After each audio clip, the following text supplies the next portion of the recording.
Yeah, so welcome back once again, guys. We'll be back. Just in case you were with us for the previous episode, I want to welcome you back. And just in case it's your first time here, you are so welcome. Yes, please join the family. Do subscribe, like, comment, and also share with everyone out there. Guys, these are very important things. Yes, I'm back with Pastor Moses Nsubuga to continue enlightening us on prayer, more about prayer, and we are going deeper. We're going to another step of prayer, going deeper to take out all the gist, to take out, what has been his experience like, how has he nurtured his prayer life. So welcome.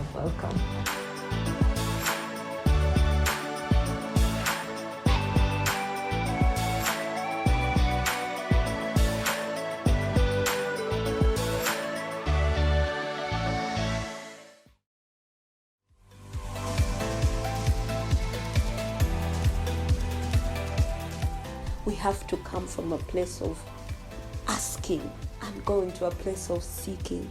Yeah, Pastor emphasized that there are some things we shall never find unless we get to this place of seeking. And also, most importantly, the place of knocking, whereby it's no longer about what you are concerned about, it's about what God is saying to you. May we all desire to get to that place. Do not condemn yourself. Don't worry, maybe you have been at that place personally. I've been at places where I'm praying but my mind is racing. But I know we are moving from that place and going to those deeper places where we shall have quality prayer. The most important thing is quality prayer. Don't miss it.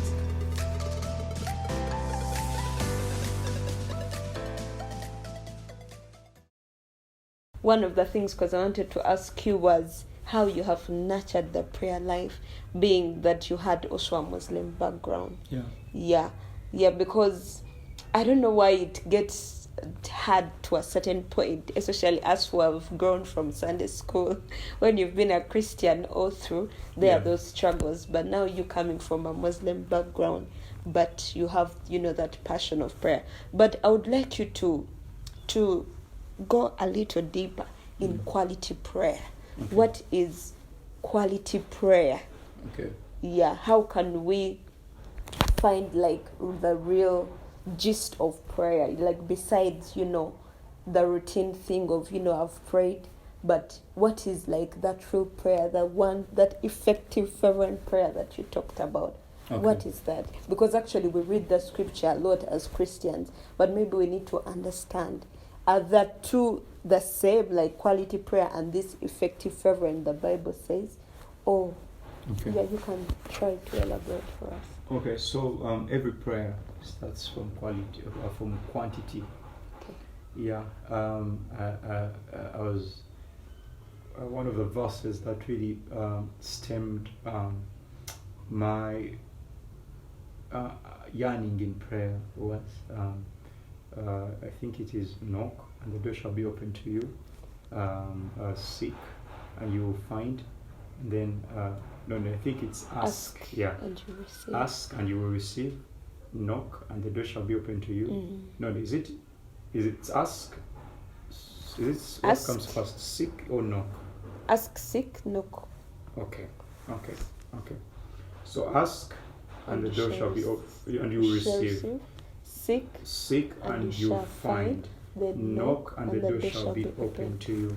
Okay, so there's actually a whole sermon that Benny Hinn has done on this. It's called The Patterns of Prayer. I listened to this sermon, I think it's 10 years ago, and it kind of just got me to be really interested. But it made me understand and not to judge myself, and really for any person who's out there, you don't have to judge yourself and based on these things that we're going to listen to, because you might then begin to tell yourself, okay, I've never even got into a place where I am really seeking God. Yeah, I've been wasting time, etc. No. Every prayer, let me tell you this. You see, so he says in the place of the asking, so he brings it down to the tabernacle of God, and he says at the place of the asking, you are at the first portion of the tabernacle of God. yeah, which is a place where I think it's the altar, which is a place where sacrifices happen, etc. So then he goes into the explanation, and he says that in that position, what is happening is that a person is really just asking and asking God and asking God and asking God, forgive me, God, this and this and this. I want this, I desire this, I desire this. Can you do this for me? Can you do this for me? Yes, that is a level of prayer. Yeah. It may not be the highest level of prayer, like what Maureen is saying, let's go deeper. So it may not be that deep level of prayer, but it is a starting place. Yeah. But it's also important to realize that place only brings results at that level. Wow.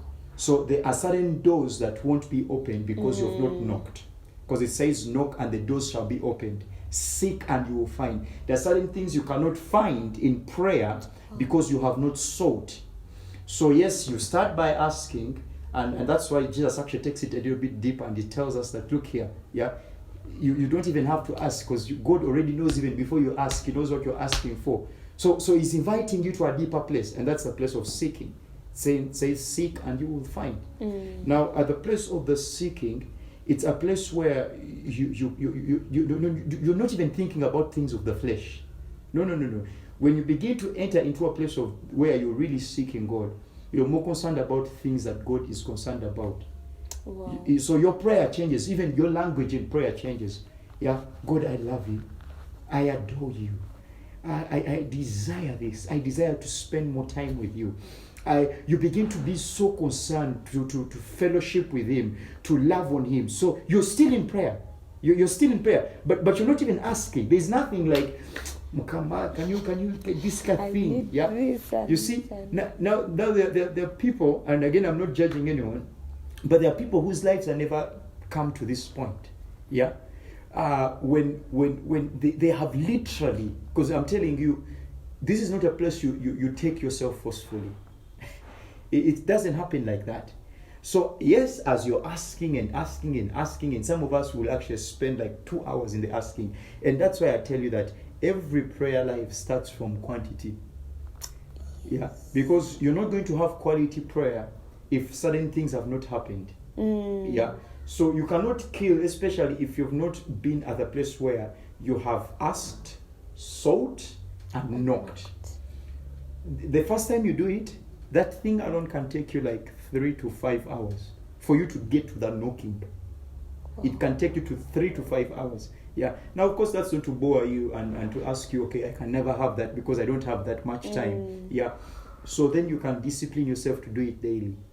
Yeah. And tell yourself, okay, I will start with this amount of time. I will start with 30 minutes. And then 30 minutes, of course, may never take you to the second place. But you know what? You're still better off. Then you get to a point where in those 30 minutes, as you're doing the 30 minutes, your heart begins to call you deeper. You begin to feel like, you know what, I think I need to take this a little more stretchy. Yeah. And then you begin to have prayers like, you know, oh God, I love you. I long for you. I desire you. I want to have a deeper craving for you, God. Yeah. So then that begins to push you and push you. Then there you've entered the seeking phase. By the time you come out of that seeking phase, I'm telling you, you're looking at your watch and you're like, I said I would be here in 30 minutes. I've been here for 1 hour or 2 hours. Yeah. What happened? No. You decide to engage your heart. And I'll talk about a little of engaging your heart and your mind and body. Yeah, because many times these things are not engaged. And this is why we miss out on having quality prayer. Like, for example, Maureen, assist me with your phone. Yeah. You know, it's like I'm talking to you and I'm like, okay, yeah, so Maureen, what are you talking about? Okay, yeah. Okay, yeah. And then I pick out something else, I am distracted, Maureen. I am not listening to you. Yeah, it's not happening. Yeah, and I have seen so many people in a place of prayer. Yeah, you know, like swiping their phones. Yeah. Let me tell you, Maureen, there are times when I am in a place of prayer where even just reading my Bible, it becomes a distraction. Like I am face to face with God. Yes, I love his word. It's very good. I have it all the time. What I'm having right now, I don't get to have it all the time. So I will put the word aside and I'm like, I want to focus on God. Yeah, and then etc. Then I will talk about the last phase. And guys, these things are deep. We can't even explain everything in one sense. But just running straight to the place of the deep, which is the knocking phase. The knocking phase is a place where it's not about what you're telling God, but what God is telling you. Wow. And I'm telling you, this is a place where many believers, now this one cuts off so many people. You see, the seeking cuts off a bunch. This one, I don't want to give it a percentage because I don't live in people's prayer lives. Okay. Yeah, but it cuts off so many believers. Yeah, and this is a place where normally I tell people this is that I will not leave an issue until I have heard God speak about it. Yeah, no. The only reason why I will keep taking the same issue in my prayer closet is because I've not yet had God speak on it. So I will exercise myself enough to actually take myself to a place where I am able to hear God's voice. Because He's always speaking. But have you disciplined yourself to become alert? Because there is so much clutter and confusion in your mind, in the world around you, in your work, in your things. There's a place where, Maureen, you can get to that no matter where you're at, you can enter into the depth of the presence of God and totally be stolen away. You're in name the busiest place, taxi park. You're in the middle of the taxi park, seated in the middle of a woman playing some secular music, another man complaining, taxi, etc. Because I've been in such a place. And you're seated there like this, you're closing your eyes, and I'm telling you right there, you're having the deepest level of relationship, what we call it communion with God. And they will never understand you. It will, I've been in such places where people have knocked me and have said, pray for me. I wasn't even praying. In my spirit, in everything in me was so deeply connected to God that the person near me felt the presence of God. And they asked me to pray for them. That's the deepest level of evangelism. Because you are telling yourself, okay, this person has asked you to pray for them. Of course, let's take it deeper, win them to Christ. So, quality prayer. Yes. It will start with quantity, but it gets into a point where you begin to take away all these distractions, take away this, take away that, and where you just solidly create time for God. Yeah. And say this particular time is only for me and God. Talked about, I used to think, just waking up in the morning and praying is a fancy thing until I actually really got busy in my life. And then I realized that's the only time I can have quality prayer. Yeah, cut it. I cannot have it during the day. Because my wife is going to walk on me anytime. And that's okay because she has that right. Yeah. My son is going to walk on me anytime. That's okay. I'm his father. So I will have to pray when they are sleeping. If I'm going to meet my God and no one is going to distract me. So you need to look for that particular time. Yeah. But also in that particular time, what do? You take away the distractions. You take away the phones. Take away all these things. Like I normally do something with myself. I'll start with worship. Yeah. Because I want to draw my heart there. So I'll start with worship, do a little bit of worship, and then read the word, do my Bible study, and then I take that into prayer. Yeah, there are levels where I'll reach and I'm like, I'm not even going to look at my Bible. Like, God is speaking. And then just to say this last thing, in the knocking phase, I already said it, it's more about what God is telling you. Yeah, what God is telling us. Than what you're telling God. So what will happen is that you're going to find yourself silent. And let me tell you, everything will be so silent around you. Yes. You won't be thinking about anything. And you see people, someone tell you, how can you be there and you're not thinking about Yeah. anything? It can only happen in prayer. Wow. Thank you very much, Pastor, for this episode. I know we have very deep things coming up, so I want us to even end this part 1 right here, and we shall be back with part 2. Make sure you don't miss out on what is coming up, but at least my highlight has been we have to come from a place of asking and going to a place of seeking. Yeah, Pastor emphasized that there are some things we shall never find unless we get to this place of seeking. And also, most importantly, the place of knocking, whereby it's no longer about what you are concerned about, it's about what God is saying to you. May we all desire to get to that place. Do not condemn yourself. Don't worry. Maybe you have been at that place personally. I've been at places where I'm praying, but my mind is racing. But I know we are moving from that place and going to those deeper places where we shall have quality prayer. The most important thing is quality prayer. So I'll see you in the next episode as we continue to uncover more about prayer. Please don't miss it.